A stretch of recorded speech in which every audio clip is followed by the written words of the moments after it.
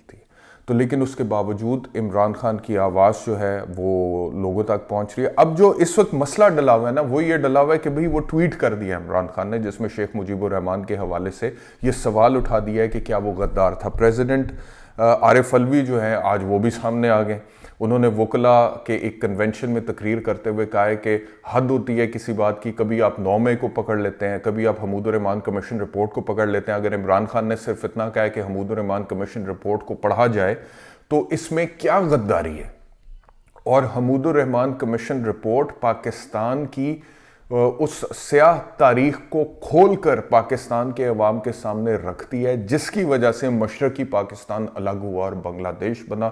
جو ظلم ہوا، جو زیادتی ہوئی، جو وہاں پر پاور کا، طاقت کا ننگا ناچ رچایا گیا اور جس طرح سے لوگوں کو محروم کیا گیا، Hamood ur Rahman commission report talks about that and it fixes certain responsibilities, liabilities upon people that یہ رسپانسبل تھا، جنرل یحییٰ خان رسپانسبل تھا، general A K Niazi responsible تھا، ایسٹرن کمانڈ سرنڈر ہوا تھا تو ان لوگوں نے پری میچور سرنڈر کر دیا تھا. یہ حمود الرحمان کمیشن رپورٹ بات کرتی ہے. اور کیوں کرنا پڑ گیا تھا ان کو؟ کیونکہ ان کا سارا دھیان پولیٹکس کی طرف تھا، کیونکہ یہ طاقت کا کھیل کھیل رہے تھے، یہ سول گورنمنٹ کو وہاں پہ کنٹرول کر رہے تھے اور اتھارٹی کو ریسٹور کرنے کے لیے یہ لوگ وہاں پہ سویلین رائٹس کو وائلیٹ کر رہے تھے. یہ حمود الرحمان کمیشن رپورٹ کہتی ہے.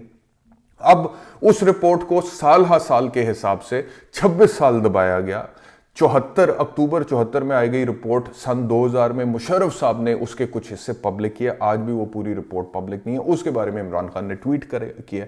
اب وہ جیسے کہ یہ بات ہے کہ آج اس کی کیا مماثلت ڈرا کرنے کی کوشش کی جا رہی ہے. وہ کہتے ہیں کہ وہ دیکھیں جی وہ 71 سے ملا دیا، ریاستی اداروں کو ملائن کرنے کی کوشش ہے. بٹ دا کوشچن از جو اس کے اندر ریز کیا جا رہا ہے اور جس کو ایڈریس کرنے کی ٹھنڈے دماغ سے ضرورت ہے، وہ یہ ہے کہ کیا 71 کا الیکشن چوری ہوا تھا یا نہیں ہوا تھا؟ کیا حمود الرحمان سیٹیں جیتا تھا اور حکومت بنانے کا حقدار تھا؟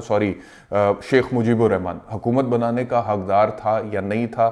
اور زیادہ سیٹیں جیتنے کے باوجود حکومت نہیں بنانے دی گئی تھی، یہ سوال ہے. اور کیا 2024 کے الیکشن میں بھی یہی ہوا ہے یا نہیں ہوا؟ This is the point that has been raised by Imran Khan.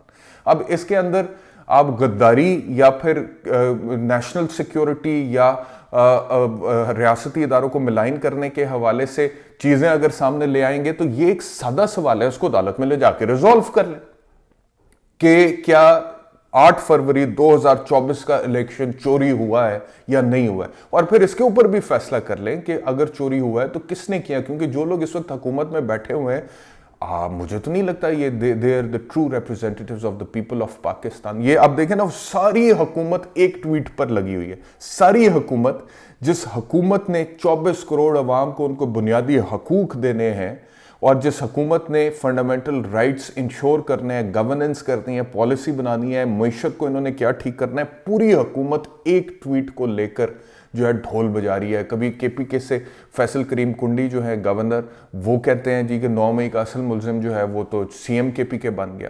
کبھی وہ جو عظمہ بخاری ہے پاکستان مسلم لیگ نواز کی، وہ کہتی ہیں وہاں سے کہ جی عمران خان ہمت کریں اور رسپانسبلٹی لیں کہ جی ہاں جی کیا ہے ٹویٹ فلانا ٹمکانا. اور پوری حکومت جو ہے، مصدق ملک کہتے ہیں ٹویٹ ہی ڈیلیٹ کر دے، تو پوری حکومت جو ہے اس ایک ٹویٹ کے گرد اس وقت حکومت کر رہی ہے. یہ پاکستان میں گورننس ہے، یہ پاکستان میں حکومت کی پرفارمنس ہوتی ہے جس کی بنیاد پہ حکومتیں چلتی یا گرتی ہیں. آج اگر یہ حکومت کہہ دے that talking about the Hamood ur Rahman commission report is a right that is covered by Article 19A of the Constitution of Pakistan، تو یہ حکومت گر جائے گی. یہ حکومت آگے چلنا اس کے لیے مشکل ہو جائے. تو جب ہم نے اپنے کرائٹیریاز ہی ایسے رکھے، اسی لیے وہ جو پپٹس ہیں وہ لگے ہوئے ہیں اس بات پہ اپنی حکومت چلانے کے لیے. تو جب کرائٹیریاز یہ ہوں گے کہ ایسے حکومتیں بننی اور گرنی ہیں اور ایسے یہ حکومتوں نے کرنا ہے، تو پھر مجھے آپ بتائیں کہ ملک نے کیسے ترقی کرنی ہے؟ پھر آپ کے لوگوں کو آپ کے حقوق کہاں ملنے ہیں؟ پھر تو نہیں پاسبل ہو سکتا. تو میں نے آپ سے بتایا کہ ایک تو عارف علوی نے اس حوالے سے سٹیٹمنٹ دیا, کھول کے سامنے ہے. عارف علوی صاحب سابق صدر ہیں. اب دیکھیں کہ وہ کیا کس طرح اس وقت عارف علوی کا کردار میں سمجھتا ہوں کہ موجودہ پولیٹکس میں بڑا امپورٹنٹ ہوگا, بیکاز وہ صدارت کے عہدے سے ریسنٹلی فارغ ہوئے ہیں اور اب ان کا ایک سٹیچر ہے as the former president of Pakistan. تو how much he talks about the ideological politics of Imran Khan, اس سے بڑا فرق پڑے گا. اور پھر اسٹیبلشمنٹ کی طرف سے اس کا رسپانس کیا آ سکتا ہے, یہ اس چیز سے بڑا فرق پڑے گا. تو اس کے علاوہ ایف آئی اے جو ہے اس نے نوٹس کر دی ہے عمر ایوب کو, رؤوف حسن کو اور بیرسٹر گوہر کو کہ جی آپ پیش ہوں اس ٹویٹ کے حوالے سے اور پیش ہو کر وضاحت دیں, مطلب کہ ان سے تفتیش کریں گے, ان سے سوال پوچھیں گے. ایک ٹویٹ جو ہے وہ اس وقت پوری حکومت کا فوکس کا محور ہے. عمران خان صاحب کا وہ جو ٹویٹ تھا, پی ٹی آئی نے بلکہ اس کو اب اپنے ٹویٹر ہینڈل سے پنڈ ٹویٹ کر دیا اور اس کے نیچے میاں نواز شریف کی ایک انٹرویو کا کلپ لگا دیا جس میں Mian Nawaz Sharif is talking about the east Pakistan Hamood ur Rahman commission report, اور اس وقت کے ملٹری جنرلز کے حوالے سے وہ بھی بات کر رہے ہیں اور کہا ہے کہ ان سے بھی کوئی پوچھے.